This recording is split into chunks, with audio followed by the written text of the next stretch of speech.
ফুরফুরা শরীফ পীর সাহেব, বসিরহাটের পীর সাহেব, পানিগোবরার পীর সাহেব, যত এলাকায় পীর সাহেব আছে সব এটা দুনিয়াদার। খ্যাক খ্যাক করবে, সাঁকি কেটে দেবো। আমরা দুনিয়াদার।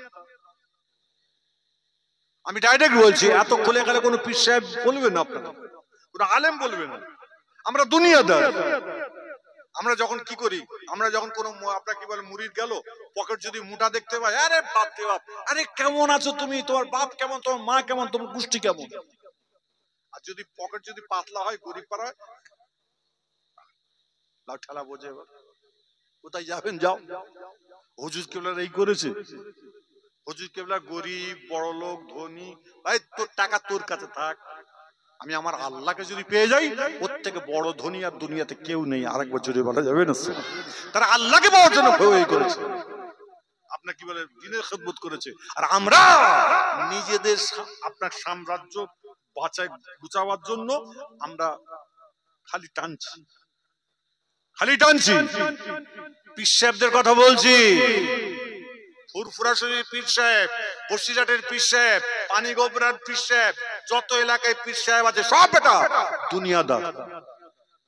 যদি কারো প্রতিবাদ করার ক্ষমতা থাকে, বাপের বেটা যদি হয় সামনে বলো, পিছনে খ্যাক খ্যাক করবে, সাঁকি কেটে দেবো।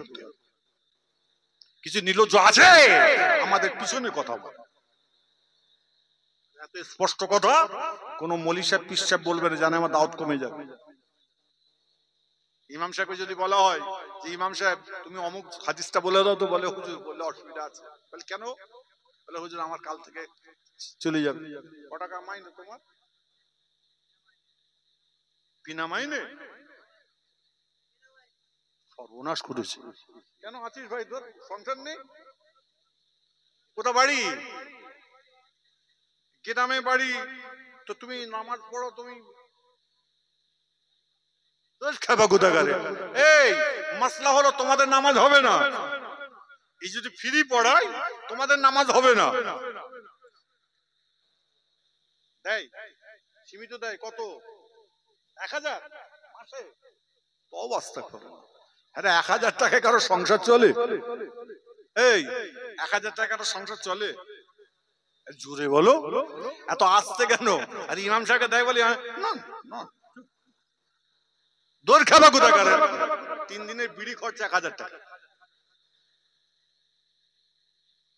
আর যারা ইমাম সাহেবের কাছ থেকে যার যেটা মাইনে দাও, এর থেকে বেশি যদি ইনকাম করো, ওই ব্যক্তির পিছনে ওই ব্যক্তির নামাজ এই ইমামের পিছনে হবে না। কেন? 1000 টাকার ইমাম, আপনি 30,000 টাকা ইনকাম করেন, আপনি 45,000 টাকা ইনকাম করেন, আপনি 50,000 টাকা ইনকাম করেন, আপনি এখন বলবেন হুজুর ও তো আমার গ্রামের, ওকে আমরা 1000 টাকা দিই ভাই। আপনি বলবেন হুজুর তো কমিটির ব্যাপার। শুনেন, যারা নামাজ পড়েন, যারা ইনকাম করেন, আমি তাদের ঘরে বলি ভাই, মাঝে মধ্যে ইমাম সাহেবের হাতে 500 টাকা 1000 টাকা 2000 টাকা করে হাতিয়া দিবে, আর আল্লাহকে বলবে আল্লাহ আমার আওকাত হয়েছে, আল্লাহ আমি নিজের থেকে আল্লাহ দিচ্ছি, তুমি আমার ইবাদত নামাজকে আল্লাহ তুমি কবুল করো। আল্লাহ বলছে বান্দারে, ফেরেশতা দেখ, ইমামকে যারা ইজ্জত করলো আমি আল্লাহ তাদের ইজ্জত বানিয়ে দিলাম, ইমামকে যারা ভালোবাসলো আমি আল্লাহ তাদের করে জান্নাতি করে দিলাম। আরেকবার জোরে বলেন না সুবহানাল্লাহ। আর তোমরা সুবহানাল্লাহ জোর দিওনি, 1000 টাকা সুবহানাল্লাহ। বলে গ্রামে বাড়ি, ও সংসার নেই, ওর বউ নেই, বিয়ে করেছো? হ্যাঁ, নতুন না পুরাতন? অনেকদিন হয়ে গেছে। তবে বউ যদি এখনই যদি বলে পুজো আসছে, একটা ভালো একটা শাড়ির দোকানে গিয়ে 2000 টাকা একটা শাড়ি দাও না, মাথা খারাপ হয়ে যাবে না? কোথা থেকে পাবো রে বাবা? তাই আল্লাহ 1000 টাকা। আপনারা কি বলে রুকুতে গেলাম 3 টাকা, সেজদায় গেলাম 4 টাকা, এ তো হলো নি। কথা বুঝতে পারছেন না? আমি বললেই খারাপ হয়ে যায়, আমাকে কেন দাওয়াত করেন? আমি একটুখানি ভাইরাল লোক, কথা বুঝতে পারছেন? আমি বললেই খারাপ হয়ে যায়। আল্লাহ যেন আমাদের সকলকে যেন ঈমানকে যেন মজবুত রাখেন। সবাই জোরে বলুন আল্লাহু আমিন। নাহমাদুহু ওয়া নুসাল্লি আলা রাসূলিহিল কারীম, আম্মা বাদ।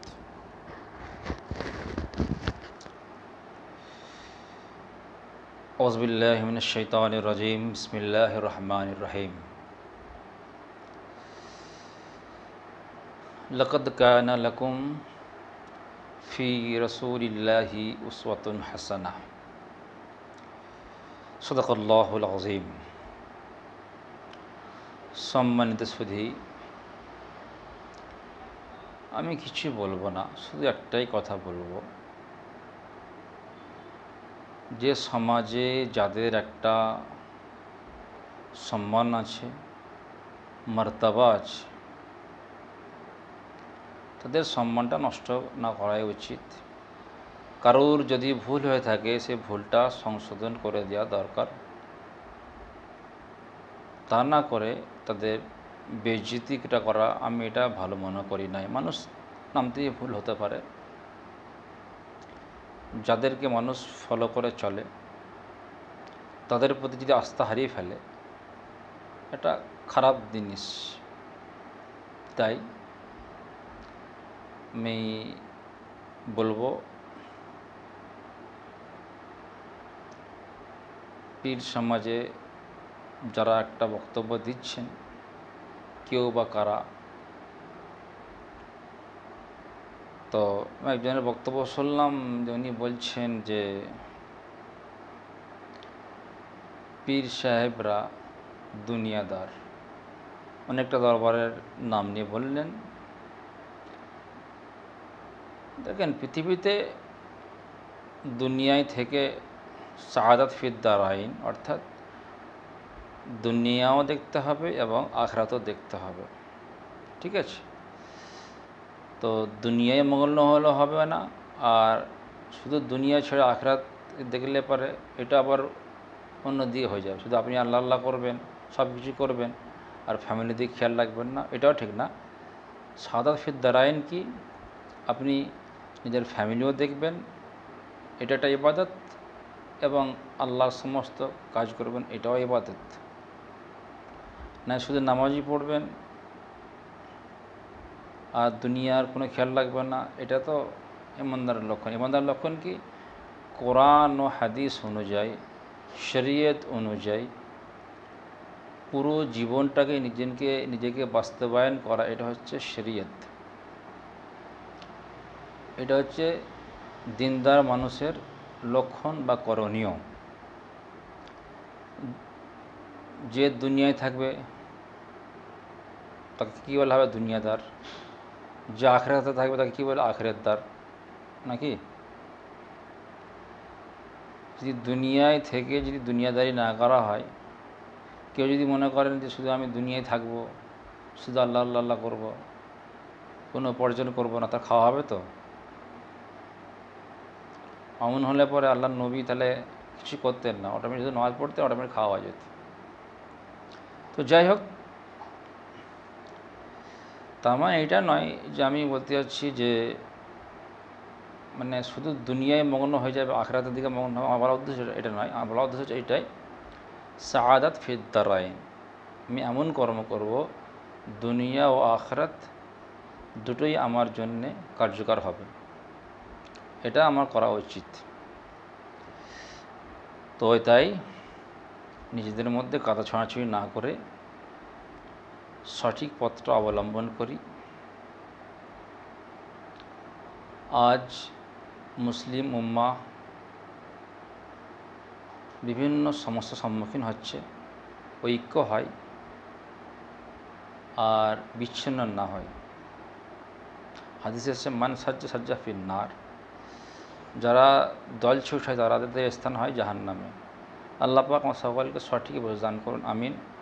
আমা আলাইনাল বালাগ ওয়া আখিরু দাওয়ানা আলহামদুলিল্লাহি রাব্বিল আলামিন।